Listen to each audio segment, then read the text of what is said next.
안녕하세요. 오늘도 하우스홀드 골드 가정 속에 숨겨진 금매 제1장을 읽어보도록 하겠습니다. 가정용품 자산의 권리를 확보하라. 성공하는 사람들은 확실하고 정확한 것을 본다. 그들은 빨리 부자가 되기 위해 도박처럼 허황된 꿈을 쫓는 것이 아니라 눈에 보이는 확실한 사실을 따른다. 금을 찾아 캘리포니아로 몰려든 골드러시 세대처럼 카지노나 복권, 법정에서 승리해 부자가 될 기회를 잡는 사람은 인구의 1%도 채 되지 않는다. 그러나 인구의 100%, 즉 모든 사람이 한 달에 $100나 $1000를 가정용품을 구매하는 데 사용한다. 이것은 확실한 자산을 만들 수 있는 엄청난 기회가 아닌가. 당신의 집안에 금광이 숨어 있다. 흔히 빠르고 쉽다고 알려진 것은 좀처럼 빠르지도 쉽지도 않다. 마크 트웨인 미국 소설가이자 사회평자가 1848년 1월 24일 캘리포니아주 세크라멘토 인근에서 목재소를 짓던 제임스 마셜이 용수로를 살펴보다가 갑자기 동료들에게 외쳤다. 이보게들, 내가 금을 발견했네. 뭐라고? 당신의 문명이 전처직이나 다름없는 세인트루이스에서도 무려 3200km나 떨어져 있고 사람도 별로 살지 않던 그곳에서 십자군 전쟁 이래 가장 큰 규모의 대이동을 만들어낸 캘리포니아의 골드러시는 이렇게 시작되었다. 서부에서 금이 발견되었다는 소문은 금세 사방으로 퍼져나갔고 매주 수천 명이 벼락부자를 꿈꾸며 샌프란시스코로 몰려들었다. 교통편이 좋지 않던 시절이라 사람들은 말, 범선, 기선, 마차, 수레, 노새를 타고 왔고 최후의 수단으로 걸어서 오는 사람도 있었다. 1853년에는 골드러시가 바이러스처럼 전 세계로 확산되면서 25만 명이 샌프란시스코로 몰려들었다. 심지어 하룻밤 만에 텐트가 늘어선 도시가 생겨나는 진풍경이 벌어지기도 했다. 몇 개월 후 잘 알려지지 않았던 샌프란시스코의 소규모 항구 도시는 사람들이 북적이면서 세계적으로 유명한 신흥도시로 거듭났다. 캘리포니아에서 한탕하거나 망하거나 사람들은 골드러시에 어느 정도로 전형되었을까? 샌프란시스코 신문이 제1면에 금이라는 헤드라인이 뜬 지 몇 시간 후 모든 기자가 금광을 찾으러 떠나는 바람에 신문사가 문을 닫았다. 금을 발견하고 나서 몇 주 지나지 않아 상점 주인들은 직원이 임금을 4배로 올려 일을 그만두지 않도록 힘써야 했다. 샌프란시스코 해안에는 선원들이 금을 찾아 떠나는 바람에 100개가 넘는 배들이 오가지 못하고 뒤엉킨 채 방치되어 있었다. 금을 발견한 것은 사실이지만 돈을 쉽게 벌 수 있다는 얘기는 과장된 것이다. 솔직히 말하자면 세크라멘토 계곡이 강바닥에 흩뿌려진 자금을 채취해 하루 50달러에서 500달러 상당히 돈을 번 운 좋은 사람은 25만 명 중 몇천 명에 불과하다. 더구나 운 좋게 부자가 된 광부가 1명이면 100명은 비위생적인 시설에서 금을 채취하다 전염병으로 사망했다. 운 좋게 금을 많이 채취해 사업을 시작하거나 목장을 구입한 사람이 1명이라면 운 없는 1000명은 카드게임을 하다가 돈을 잃거나 저질의 위스키를 바가지를 씌운 값에 사느라 돈을 탕진하고 말았다. 골드러시 소동이 가라앉아 금을 찾으러 간 수많은 사람들이 헛된 꿈을 접었고 그들에게는 허리 통증과 손의 물집만 남았다. 안타깝게도 캘리포니아에서 한탕하거나 망하거나 라는 생각으로 몰려든 그들은 캘리포니아에서 파산하고 만 것이다. 골드러시의 진정한 승리자는 소매업자. 벼락부자의 꿈을 안고 캘리포니아로 모여든 사람들은 대부분 알거지가 되었지만 그들에게 물건과 서비스를 판매한 상인들은 그렇지 않았다. 소매업자들은 어마어마한 인파 덕분에 엄청난 돈을 벌어들였다. 샘 브레너는 수천 킬로그램의 모래와 자갈을 채로 걸러내 몇 그램의 금을 얻는 것보다 광부들에게 물건을 파는 것이 더 수익성 높은 일이라는 것을 인식한 최초의 사업가였다. 브레너는 세크라멘토에서 점포를 운영하고 있었다. 금을 발견했다는 말이 속속 나올 때 브레넌은 사금을 사서 가죽 주머니에 넣고 샌프란시스코로 갔다. 그리고 가장 번화한 거리를 누비며 금이 든 주머니를 흔들어 보이면서 세크라멘토에서 발견한 금이다 라고 외쳤다. 며칠 만에 수백 명의 남자들이 금을 채굴하는 데 필요한 물건을 사러 브레넌이 가게로 몰려들었다. 그의 가게에는 곡괭이, 삽, 그릇, 냄비, 옷, 텐트, 침낭, 초, 커피, 부츠, 비누 등이 있었다. 브레넌이 세크라멘토에서 금을 채굴하는 수많은 광부보다 더 많은 돈을 버는 데는 오랜 시간이 걸리지 않았다. 골드러시가 붐을 이루던 몇 년 동안 브레넌이 가게는 하루에 5,000달러 이상의 매상을 올렸다. 오늘날의 가치로 보면 5만 달러에 해당한다. 마찬가지로 세크라멘토에서 장사를 한 그의 친구는 브레넌이 사업 수완을 칭찬했다. 브레넌은 캘리포니아에서 확실한 행운을 잡은 사람이다. 그는 모든 사람이 필요로 하는 물건을 구비해 적당한 가격에 판매했다. 확실한 사실을 보라. 우리는 부유한 섬유업자와 골드러시 열풍에 휩쓸려 일확천금을 노리던 수십만 광부를 통해 무엇을 배울 수 있는가? 그것은 간단히 말해 다음과 같다. 성공하는 사람들은 확실한 사실을 본다. 그들은 금광이나 도박 같은 것으로 벼락부자가 되는 허황한 꿈을 쫓지 않고 확실한 사실을 따른다. 골드러시가 한창일 때 샘 브레넌과 여러 섬유업자는 진짜 금은 세크라멘토 계곡이나 강바닥이 아니라 광부들에게 필요한 물건을 판매하는 일에 있다는 것을 알아챘다. 한마디로 그들은 확실한 사실을 본 것이다. 결국 브레넌과 섬유업자들은 그들이 꿈꿨던 것보다 훨씬 더 큰 부자가 되었다. 세크라멘토로 몰려든 광부들이 먹고 살려면 생필품이 필요하다는 것은 분명한 사실이었다. 이것은 캘리포니아의 골드러시 열풍이 불던 때뿐만 아니라 오늘날에도 마찬가지다. 성공하는 사람들은 확실한 사실을 찾고 자신이 무엇을 할 수 있는지 고민한다. 1849년 광부들도 그들 중 극소수만 부자가 되리라는 것을 이해했다. 그러나 금을 캐는 광부들도 먹고 살려면 생필품이 꼭 필요하다는 것만큼은 100% 확실했다. 왜 그토록 많은 사람이 바로 옆에 100% 보장된 기회를 놔두고 100만 명 중 1명만 가능한 벼락부자의 꿈을 꾼 것일까? 이는 벼락부자가 되려는 욕심에 눈이 멀어 확실한 사실을 볼 수 있는 눈이 가려졌기 때문이다.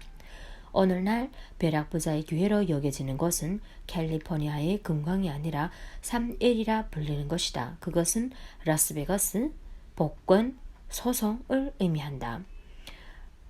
다음 장에서는 이 3L로 부자가 되려고 하는 사람들이 이야기를 다루고 있다. 그러나 금을 찾아 캘리포니아로 몰려든 골드러시 세대처럼 카지노나 복권, 법정에서 승리해 부자가 될 기회를 잡는 사람은 인구의 1%도 채 되지 않는다. 확실한 것은 인구의 100%가 일상생활에 필요한 생필품을 구입하기 위해 한 달에 수백 달러에서 수천 달러를 지출한다는 사실이다. 이것은 사람들에게 확실한 것을 잡을 기회를 제공한다. 당신이 눈앞에 있다. 금발의 두 여인이 강물 사이에 두고 양쪽 두개 서서 대화하는 농담을 들어본 적이 있는가? 한 여인이 반대쪽에 서 있는 다른 여인에게 소리쳤다. 이봐요. 어떻게 하면 그쪽으로 건너갈 수 있지요? 그러자 맞은편에 있던 여인이 강을 위아래로 살펴보더니 머리를 극적이며 말했다. 당신은 이미 그쪽에 있잖아요. 내가 가정용품에서 금을 캘 수 있다는 개념을 설명할 때 느끼는 기분이 바로 이렇다. 당신은 금을 캐기 위해 강을 건너 맞은편으로 갈 필요가 없다. 당신은 이미 그 맞은편에 있고 손만 펴면 눈앞에 금을 잡을 수 있기 때문이다. 당신이 해야 할 일은 눈을 크게 뜨고 확실한 사실을 보는 일이다. 당신이 집안에는 돈이 되기를 기다리는 품질 좋은 금이 가득 있다. 가정용품에 숨어있는 금의 개념을 이야기하자니 목사 러셀 컨웰이 저술한 내 인생이 다이아몬드의 머리말에 나오는 이야기가 생각난다. 실제로 있었던 일이라고 전해지는 그 이야기는 이렇게 시작된다. 아프리카의 어느 가난한 농부가 다이아몬드를 찾기 위해 평생을 바쳐온 대륙을 돌아다녔다. 그러나 그는 단 하나의 다이아몬드도 찾지 못한 채 돈 한 푼 없이 집으로 돌아왔고 얼마 후 죽고 말았다. 어느 날 목사가 농부의 가족을 위로하기 위해 그의 집을 방문했다가 배운 난로 위에서 반짝이는 커다란 돌을 발견했다.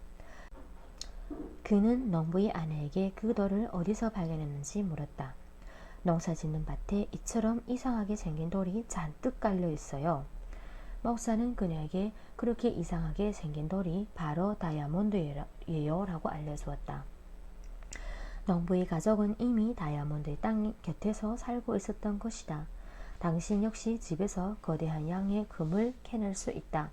그런데 안타깝게도 많은 사람이 아프리카 농부처럼 그 사실을 모르고 있다. 그들은 부자가 되려면 라스베이거스처럼 화려한 곳에 가서 도박을 하거나 편의점에 찾아가 운에 좌우되는 복권을 구입하는 것뿐이라고 생각한다. 이제 가정에서 금을 캐내는 방법을 알려주기 전에 왜 150년 전에 캘리포니아 골드러시 열풍으로 시작된 벼락 부자의 꿈이 아직까지도 존재하는지 설명하려 한다. 그리고 왜 많은 사람이 자신의 꿈을 이루지 못하고 샛길로 새는지 그 이유도 덧붙여 알아보고자 한다. 오늘날까지 만연하는 한탕주의 골드러시 사고방식을 내가 왜 21세기 바보들이 금이라고 하는지 다음 장에서 이야기하겠다. 2. 벼락부자를 꿈꾸며 주사위를 굴리고 있는가. 어느 날 오후 나는 경마에 돈을 걸었다가 1만 달러를 잃었다. 그리고 그 1만 달러를 되찾기 위해 10년의 시간과 100만 달러를 허비했다. 미키 루니 영화배우. 오래전 마치 폭죽처럼 터졌던 캘리포니아 골드러시는 시작부터 끝날 때까지 5년 동안 불꽃을 내뿜었다. 그런데 놀랍게도 골드러시 메아리는 시간이 지나면서 일시적 유행으로 끝나는 게 아니라 세대가 바뀔수록 점점 더 기세가 커지고 있다. 왜 그럴까? 아이러니하게도 골드러시는 경제 분야가 아니라 문화에 지속적인 영향을 주고 있다.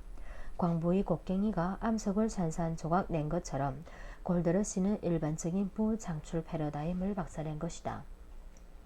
골드러시 이전에 사람들은 부를 창출하려면 평생 열심히 일해야 한다고 생각했다.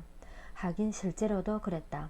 등골이 빠지도록 힘들게 일해야 농장이나 목장을 소유할 수 있었던 것이다. 그런데 골드러시 이후 사람들은 장기간에 걸쳐 힘들게 일하지 않아도 운이 좋으면 한순간에 부를 창출할 수 있다고 믿는다.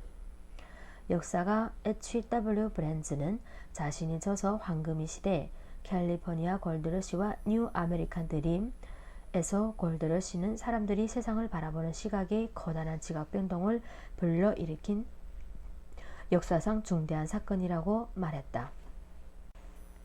골드러시는 미국인이 자신의 운명을 바라보는 방식을 바꿔놓았다.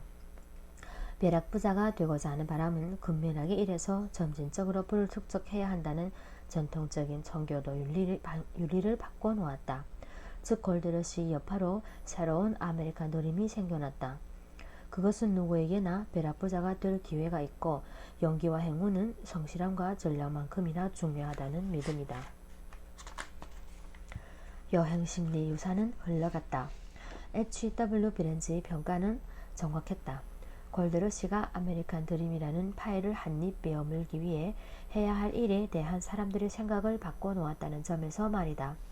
실제로 골드러시 시절에 부자가 된 사람은 소수에 불과했다. 그런데 성공한 소수의 광부에 대한 소문이 한껏 부풀려져 세상으로 퍼져나가면서 여기에 현혹된 사람들이 세상과 단절된 채 횡재를 얻고자 하는 욕심을 키워갔다. 한마디로 골드러시는 미국인이 뇌리에 벼락부자의 꿈을 강하게 새겨놓았다. 벼락부자를 꿈꾸며 골드러시 열풍을 일으킨 사람들이 다음 세대에 남겨준 유산은 요행심리이다. 안타깝게도 그 유산은 150년이 훌쩍 지난 지금까지도 수그러들지 않고 오히려 더 심해졌다. 그 결과 오늘날 수백만 명이 아메리칸 드림을 이루기 위해 라스베이거스에서 카지노를 하거나 복권 혹은 소송을 향해 주사위를 굴리고 있다. 이제 골드러시 세대와 같은 실수를 반복하지 말자.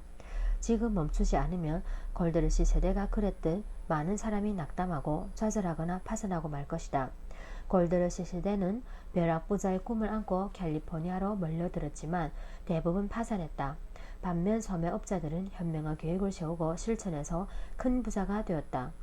물론 오늘날에도 벼락부자의 대명사로 알려진 복권에 당첨되는 행운을 거머쥐는 사람이 분명 있다. 그러나 그 행운의 주인공은 이상하게도 당신이 아니다. 이제 한탕을 노리며 스스로를 속이지 말자. 터무니없는 아메리칸 드림에 돈을 허비하지 말자.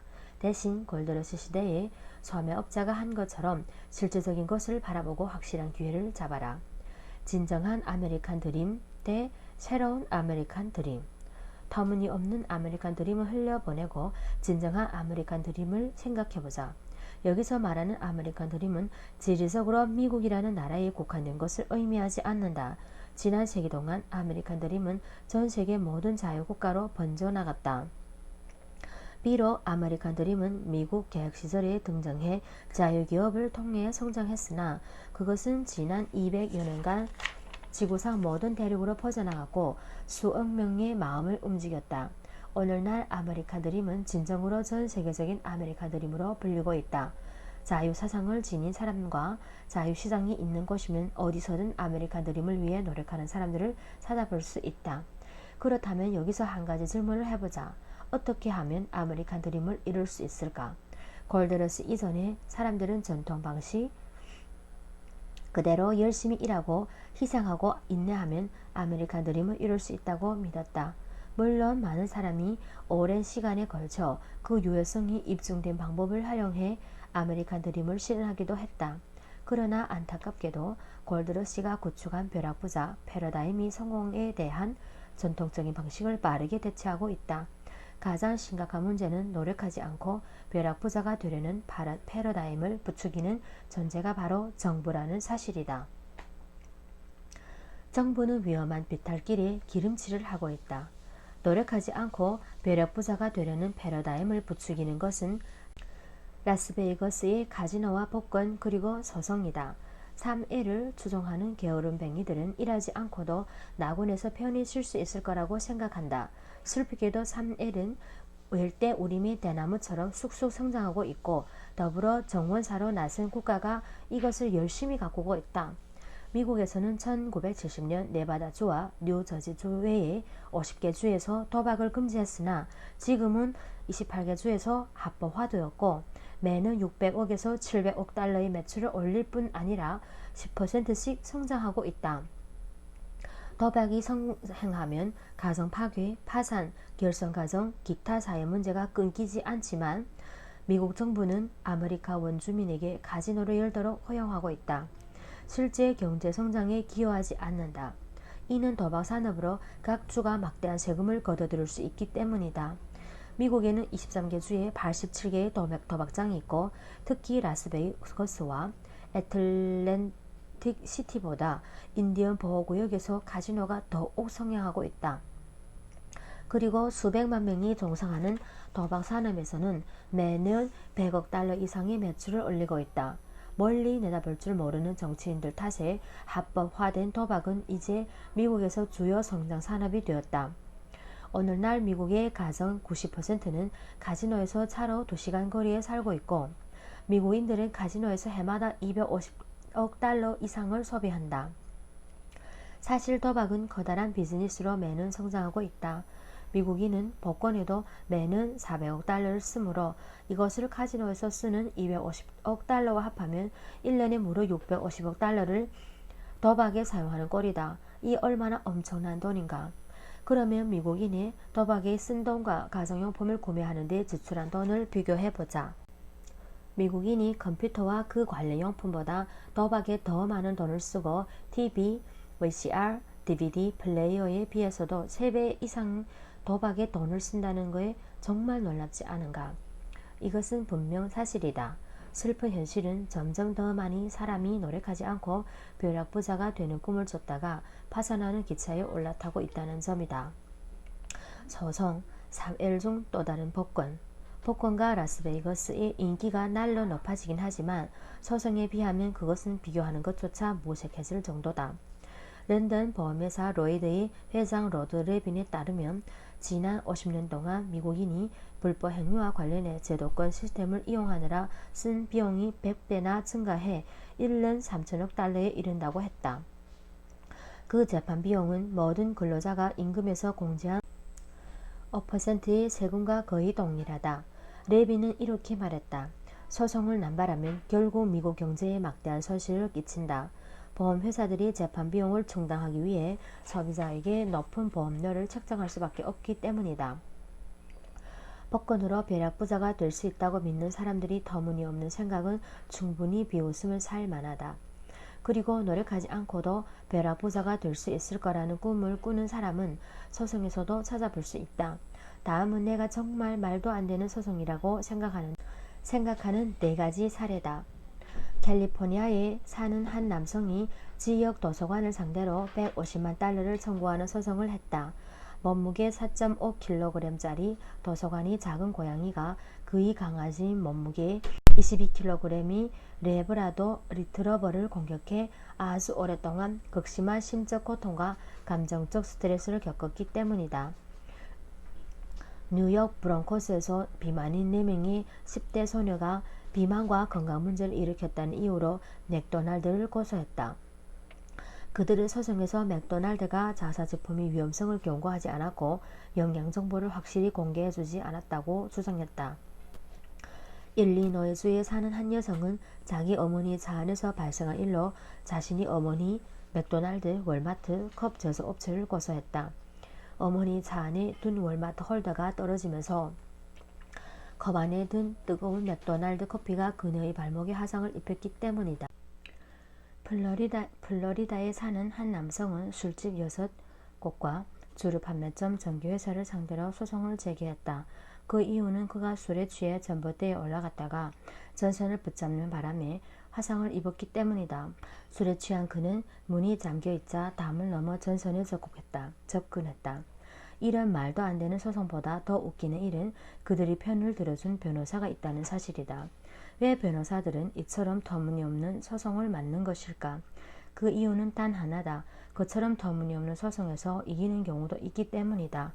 더 나쁜 것은 배심원들에게 지급하는 돈이 점점 더 늘어나고 있다는 사실이다. 그러니 뉴욕시가 개인 재산이나 거리에서 일어난 사고로 제기된 소송을 처리하느라 매년 3천만 달러의 예산을 책정하는 것도 놀라운 일은 아니다. 꿈을 빼앗는 도박을 멈춰라. 이제 어떻게 골드러시가 불을 창출하는 현명하고 견고한 패러다임을 쉽게 돈을 버는 벼락부자 패러다임으로 바꿔놓았는지 보았는가. 그 방식이 소송이든 합법화된 도박이든 복권이든 세상의 수많은 사람들은 꿈을 이루기 위해 주사위를 굴리고 있다. 하지만 더 이상 당신의 꿈을 빼앗는 도박을 할 필요가 없다. 여기에 눈이 번쩍 뜨일 좋은 소식이 있다. 당신의 집안에 금광이 있는데 왜 금을 찾지 않는가? 내가 하고 싶은 말은 확실한 사실을 보라는 것이다. 확실한 사실을 보라. 캘리포니아에서 골드러시가 한창일 때 채굴 장비를 판매한 소비업자들은 금을 캐는 것은 위험도가 높은 사업이라는 것을 이미 알았다. 금을 캐는 것은 일종의 도박이었다. 반면 그들은 금을 캐러 몰려든 사람들에게 생활 필수품을 파는 것은 일생일대의 기회임을 알아차렸다. 그래서 그들은 사람들이 강바닥에서 자금을 채취하는 도박에 모든 것을 걸 때 그들에게 생활 필수품을 파는 일을 선택했다. 그들이 부자가 된 이유는 그처럼 분명한 사실을 보았기 때문이다. 이것은 오늘날에도 적용할 수 있다. 도박에서 성공하는 사람은 아주 적지만 잃는 사람은 굉장히 많다. 라스베이거스의 카지노와 복권으로 계속해서 들어오는 돈을 버는 사람은 오로지 카지노를 소유한 사장과 세금을 거두는 정부밖에 없다. 우리는 이 분명한 사실을 알고 확실한 것에 주목해야 한다. 모든 사람이 일상생활용품을 구매하느라 매달 수백 달러에서 수천 달러의 돈을 쓴다는 것은 분명한 사실이다. 집을 소유하면 자산을 늘릴 기회가 생기듯 가정 안에 금맥이 있다는 확실한 사실을 통해 기회를 만들어야 한다. 막대한 돈을 투자해 사업을 하는 것보다 일상생활을 유지하기 위해 어차피 써야 하는 anyway money로 비즈니스를 하는 것이 훨씬 더 현명하고 덜 위험한 방법이다. 그리고 정기적으로 일상생활용품과 서비스를 위해 비용을 지불하는 당신에게 anyway money의 일부가 돌아가는 것은 당연한 일이다. 이보다 더 확실한 사실이 어디에 있는가? 당신이 이렇게 확실한 사실로 눈을 돌리면 당신의 가정에 돈으로 바뀌기를 기다리는 금이 있음을 깨달을 것이다. 이제 다음 장에서 당신의 집안에 있는 금맥이 실제로 얼마나 가치가 있는지 알아보자. 3. 스텔스 자산. 집안에 숨어있는 금 찾기. 자산과 수입은 다르다. 매년 높은 수입을 올려도 그것을 다 써버리면 자산을 축적할 수 없다. 다만 윤택하게 살 수 있을 뿐이다. 자산은 지출하는 것이 아니라 쌓아야 만들어진다. 토머스 J. 스탠리, 윌리엄 D. 댕코. 이웃집 백만장자의 저자. 간단한 수수께끼를 하나 풀어보자. 집채만한 크기의 새처럼 하늘은 날지만 우리 눈에 보이지 않는 것은 무엇인가? 너무 어려운가? 그것은 바로 스텔스 폭격기라 불리는 군용 비행기다. 그 이름은 본래 B-2 폭격기인데 적이 레이더에 감지되지 않는 특징 때문에 스텔스라는 별명으로 불리고 있다. 스텔스 폭격기 표면은 불규칙한데 이는 전파를 레이더 안으로 안테나로 되돌려 보내는 대신 대기권 밖으로 밀어내기 위해 고안한 것이다. 덕분에 스텔스 폭격기는 집채만한 크기에도 불구하고 레이더에 잡히지 않는다. 그럼 이와 비슷한 수수께끼를 하나만 더 풀어보자. 집안을 가득 채워 있고 그 가치가 수만 달러에 이르는데 눈에 보이지 않는 것은 무엇일까? 정답은 스텔스 자산이다. 사람들이 소유하고 있는 자산, 즉 소매점에서 구입한 집안의 모든 물건은 스텔스 폭격기와 그 가치가 비슷하다. 그 소매 자산의 가치는 집채만큼 거대하지만 사람들은 대부분 그것을 알아채지 못한다. 그들이 마음속 레이더에 그것이 잡히지 않기 때문이다. 사람들은 늘 집안에 있는 물건들을 보면서도 그 안에 숨어있는 자산은 알아채지 못한다. 그래서 내가 집안의 소유물을 스텔스 자산이라고 부르는 것이다. 이러한 자산은 실제로 존재하고 또 거대하다. 단지 당신이 낡은 사고방식에 사로잡혀 그 자산의 가치를 제대로 알아보지 못할 뿐이다. 우리 주변의 자산에 숨어있는 가치를 알아채지 못하면 그 가치로부터 이득을 얻을 수 없다. 그렇지 않는가? 마음속 레이더를 개선하고 부를 정진하라. 명예의 전당에 오른 야구선수 요기베라는 언뜻 시시해 보이는 말을 자주 했다. 한 번은 그가 주의해서 보는 것만으로도 많은 것을 벌 수 있다 라고 말했다. 아이러니하게도 요리베라의 말이 맞다. 무언가를 알아차리려면 그 전에 주의해서 봐야 한다. 다시 말해 진정으로 보려면 마음을 열고 같은 대상도 낡은 방식이 아닌 새로운 방식으로 바라봐야 한다.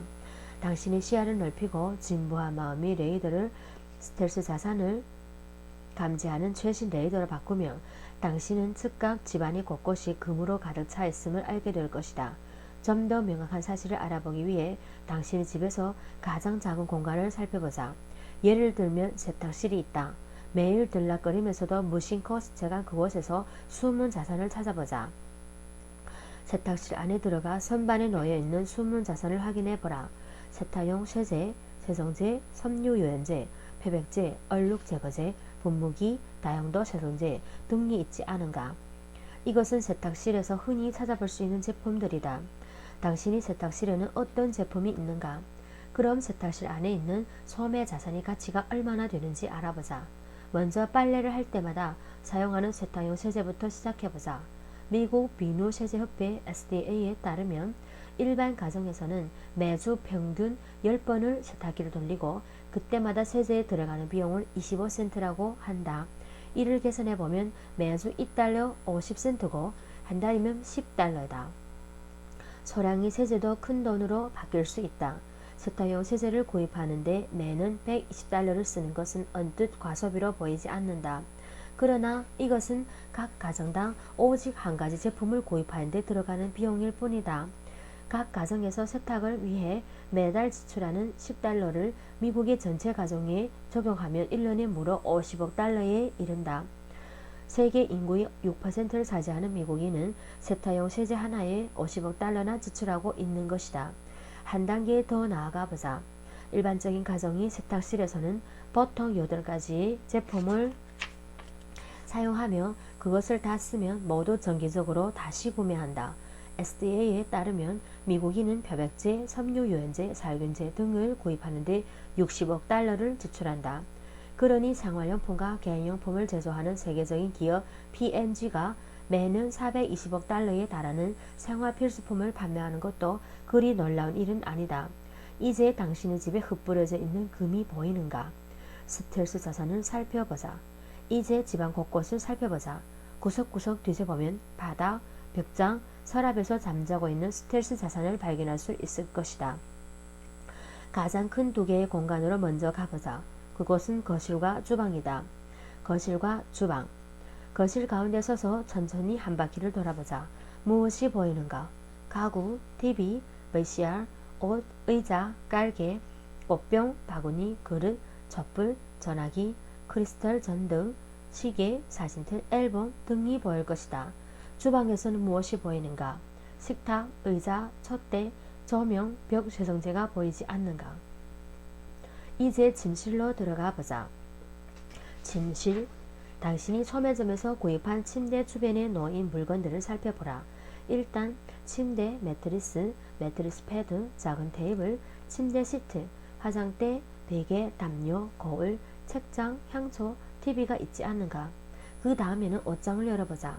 정장, 치마, 바지, 양말, 잠옷, 옷걸이 등 한눈에 다 들어오지도 않을 것이다. 버섯함을 여는 것도 잊지 마라. 거기에서 당신은 시계, 반지, 귀걸이, 팔찌, 브로치, 목걸이 등을 볼 수 있다. 화장실. 이제 화장실에 들어가 보자. 화장실 선반에 무엇이 놓여 있는가? 보통은 비누, 헤어스프레이, 빗, 칫솔, 치약, 탈취제, 향수, 면도기, 면도크림, 샴푸, 바디로션, 바디샴푸, 휴지, 구강 청결제, 드라이기, 세척제, 청결제 등을 찾아볼 수 있다. 부엌. 부엌에서는 무엇을 찾아봐야 될까? 식료품을 저장하는 것부터 시작해 볼까?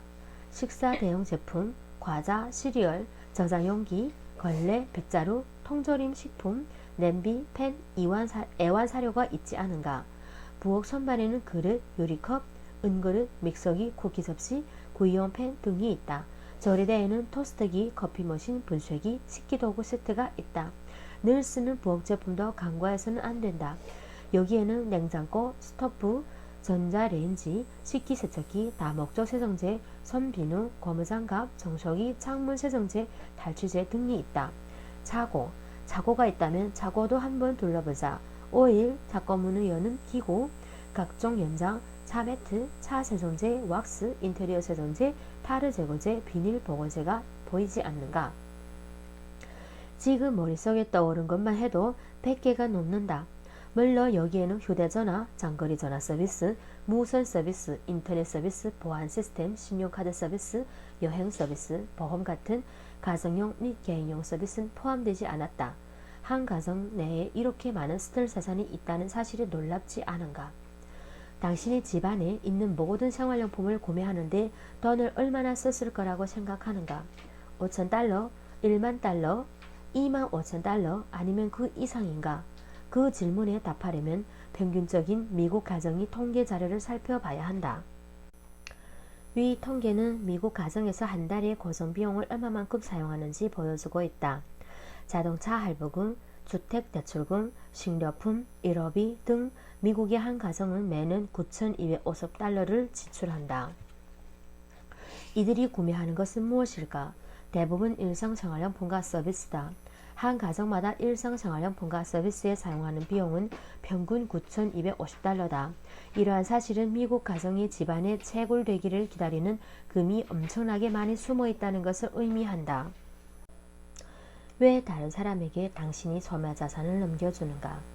당신이 상점에 가서 9,250달러어치 생활필수용품을 일상생활용품을 구입하는 것은 스스로 누군가가 자산을 가져가도록 내버려두는 것과 같다. 당신이 현실을 직시하고 이것을 바로잡으려면 집안의 자산을 살펴봐야 한다. 당신 집안의 자산뿐 아니라 전 세계 수많은 가정 내에 존재하는 수천만 달러 상당의 자산에도 주목하라. 미국의 가정은 약 1억 2천만에 달하는데 여기에 9,250만을 곱하면 엄청난 숫자가 나온다. 미국인은 매년 일상생활용품과 서비스를 구매하는데 1조 1,000억 달러의 돈을 지출하고 있다. 1조 달러의 기회를 잡아라. 오늘날 매스컴에서는 100억이라는 말을 흔하게 사용한다. 그러나 100억이 실제로 얼마나 큰 돈인지 선뜻 파악하기 쉽지 않다. 그러면 이해하기 쉽게 좀 더 풀어보자. 100억은 10억이 10개 있는 것이다. 1조는 100억이 100개 있는 것과 같다. 미국 경제의 총액은 연 10조 달러 정도다. 그런데 매년 미국 경제 10조 달러 중 100% 이상이 가정에서 일상생활용품이나 서비스를 구입하는 데 쓰인다. 단지 1년 동안, 그것도 전 세계가 아니라 미국이라는 한 국가에서 말이다. 정말 놀랍지 않은가? 세상에서 가장 매장량이 풍부한 금광이나 다이아몬드 광산을 소유해도 이 정도 수익을 올릴 수는 없다. 한데 모든 가정에 당신이 채굴하기를 기다리는 어마어마한 금광이 숨어 있다는 것이다. 이제 일상생활용품의 가치가 보이는가? 이것은 전 세계적으로 수조 달러의 가치가 있는 소매 자산으로 당신은 그 가정용품 금광에 대한 소유권을 주장할 수 있다. 즉 당신은 먹고 살기 위해 반드시 써야 하는 일상생활용품과 서비스를 통해 엄청난 수익을 올릴 수 있다. 아쉽게도 자신이 집안에 금맥이 숨어 있다는 것을 알아차리는 사람은 극소수에 불과하다. 마치 다이아몬드의 땅에 나오는 농부처럼 사람들은 대부분이 자신이 집이 금으로 넘치는다는 것을 모르는 채 먼 곳에서 다이아몬드를 찾는다. 이제 당신이 해야 할 일은 사람들에게 그들의 집안에 금광이 있음을 알려주고 그것을 캐도록 도와주는 것이다. 당신이 그렇게 도와주면 그 대가로 당신은 그들이 매달 구입하는 일상생활용품과 서비스의 일정 %를 받을 수 있다. 이것은 그야말로 모두에게 이익을 주는 윈윈 관계가 아닌가. 트렌드와 친해져라. 우리가 사용하는 일상생활용품과 서비스는 모두 스텔스 자산이다. 하지만 그 중에서도 특별히 금맥이 풍부한 두 가지 트렌드가 있다. 그것은 고령화 시대와 나쁜 식습관으로 특히 나쁜 식습관을 체중을 늘리고 건강을 악화시킨다. 이 두 가지 트렌드에서는 끊임없이 소비가 일어나고 미래에는 규모가 더욱 커질 전망이다. 세계적인 소비재 제조업체 P&G는 이러한 트렌드를 놓치지 않고 미용과 건강시장을 선점하기 위해 커다란 계획을 세우고 있다. USA Today의 저자 브루스 호로비츠는 기사에서 이렇게 썼다. P&G는 소비자가 무엇을 보고 느끼는가에 따라 미래가 결정될 것이라고 생각한다. 이미 P&G는 건강과 미용 브랜드로 잘 알려진 회사들을 인수했고 사업 영역을 의학과 건강보조식품 분야까지 확대하려고 애를 쓰고 있다. 그들이 인수한 회사로는 비달 사순, 펜틴, 클레롤 등의 헤어 미용 회사와 노그제마, 커버걸, 맥스팩터 등의 미용 회사가 있다. 여기서 P&G는 바오제 공司를 말합니다. 왜 그들은 건강과 미용 시장을 집중 공략하는 것일까? 그것이 우리에게 주는 의미는 무엇인가? 세상에서 가장 큰 소비재 제조업체가 건강과 미용 브랜드를 인수하는데 수십억 달러를 투자하고 한다는 것은 강력하고 간결한 메시지를 전해준다. 그 메시지는 당신이 집안에 있는 여러 스텔스 자산 중에서도 건강한 미용 제품은 미래 제품 범주에서 대세를 이룰 것이다. 그러면 건강과 미용 제품이 미래의 대세를 이루는 이유를 살펴보자. 미용 제품에 대한 예측. 갈수록 출산율을 줄어드는 반면 사람들의 수명을 점점 늘어나고 있다. 우리는 빠른 속도로 고령화 사회로 가고 있는데 그 대표적인 곳이 일본과 서유럽이다. 특히 베이비붐 세대에 태어난 인구가 많은 미국에서는 매일 1만 명의 미국인이 50세가 되고 있다. 이 추세대로라면 30년 내에 5명 중에서 1명, 즉 7천만 명이 65 이상이 되어 새로운 노년 세계가 펼쳐질 것이다. 고령화 사회는 일상생활용품 소비에 어떤 영향을 미칠까? 먼저 미용 제품이 전 세계적으로 꾸준히 성장하리라는 것을 예측할 수 있다. 인구가 고령화되면 남자나 여자 모두 모이스처라이저, 선크림, 주름 개선제, 클렌저, 마스크, 바디로션 같은 피부 노화 방지 제품을 선호하기 때문이다. 또한 주문 생산 화장품과 치아 미박제, 감는 동시에 착색과 모발 강화 효과가 있는 샴푸 등의 수요가 폭발할 전망이다. 건강제품에 대한 예측. 사람이 나이가 들면 질병에 대한 면역력이 떨어져 몸에 이상 징후를 느끼는 일이 잦아진다. 이제 곧 수백에서 수만 명이 노인이 될 것이란 소식은 노인이 될 사람들에게는 불행한 일이지만 건강 관련 제품 및 약품 제조업체에게는 희소식이다. 제약회사는 분명 고령화 시대를 맞아 엄청난 혜택을 볼 것이다. 한 통계 자료에 따르면 65 이상 노인은 그 아래 연령보다 건강을 유지하는 데 드는 비용이 4배나 많다고 한다. 우리가 의학 발달로 많은 질병을 치유할 수 있는 시대에 살고 있다는 것은 감사해야 할 일이다.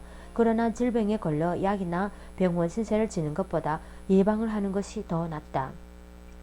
당신은 어떻게 질병을 예방하는가? 우선 체중을 조절하고 비타민과 미네랄 같은 건강보조식품을 섭취해야 한다. 천연 재료로 만든 건강보조식품을 섭취하면 심장병, 암, 뇌졸중 같은 주요 질병은 물론 여러가지 질병을 예방해 우리 몸을 보호할 수 있다. 예를 들어 몇몇 큰 제약회사는 콜레스테롤을 낮춰주는 약품을 판매하는데 이것은 심장병을 예방해주긴 하지만 값이 상당히 비싸다. 제약회사의 입장에서는 수익성 높은 제품이다. 약에依存하고 싶지 않다면 식습관을 바꿔야 한다. 한 연구에 따르면 과일과 야채를 충분히 섭취하고 지방을 덜 먹는 것은 약을 복용하는 것 못지않게 콜레스테롤을 낮추는 데 효과적이라고 한다. 미국에서만 매년 70만 명이 심장병에 걸리는데 인스턴트 식품 대신 신선한 과일과 채소를 많이 섭취하면 심장질환으로 사망하는 비율을 대폭 줄일 수 있다는 말이다. 하지만 현실은 어떠한가? 이제 직접 채소를 갖고 아침 식사로 싱싱한 야채를 먹는 사람은 드물다. 오히려 대부분인 미국인은 고지방 패스트푸드를 좋아하는데 이러한 식습관을 바꾸는 것은 매우 어렵다. 두부나 두유를 먹기 위해 피자나 탄산음료를 포기할 사람이 얼마나 되겠는가. 그래도 사람들은 현재의 식습관을 유지하면서 질병 예방을 위해 건강보조식품을 섭취하는 데 관심을 보일 것이다. 점점 더 커지는 건강산업. 건강산업의 규모는 어느 정도일까? 2004년 미국인이 건강보조식품과 비타민을 구입하는 데 쓴 비용은 750억 달러다. 세계적으로 알려진 경제학자이자 베스트셀러 작가인 펄 필저는 이미 그때 2010년만 되어도 건강보조식품 시장이 1조 달러로 커질 것이라고 예측한 바 있다. 이것은 이미 미국인이 생필품이 되어버린 비타민 및 미네랄뿐 아니라 건강한 신체 유지에 도움을 주는 여러가지 건강보조식품을 섭취하는데 지출하는 비용이 1조 이상으로 늘어난다는 의미다. 이미 많은 가정에서 영양기능 쉐이크, 에너지 증강제, 면역 강화제, 통증 완화제, 뼈 강화제, 성장 호르몬, 섬유질 소화제, 기억력 강화제, 근육 진정제, 관절통 완화제 등을 필수 건강보조식품으로 여기고 있다. 특히 다이어트에 관심이 많은 현대인이 욕구에 발맞춰 영양이 풍부한 식사 대용식 영양바나 식욕 억제제가 몸매 관리와 건강 관리에 도움을 주고 있다. 예방할 것인가? 치료할 것인가? 어쩌면 당신은 건강을 유지하기 위해서는 균형 잡힌 다이어트가 필요하다고 생각할지도 모른다.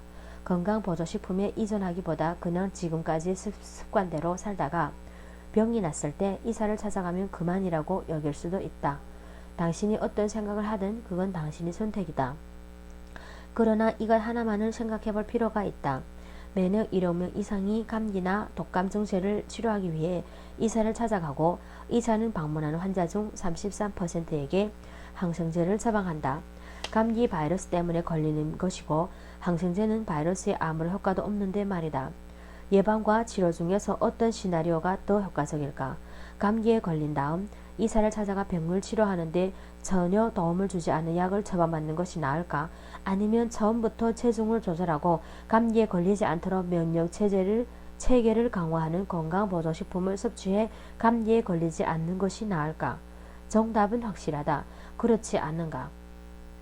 다시 한번 말하지만 확실한 사실을 볼 줄 알아야 한다. 당신이 확실한 사실을 보면 미래도 볼 수 있다. 네, 여기까지가 1장 내용이었습니다. 끝까지 들어주셔서 감사합니다.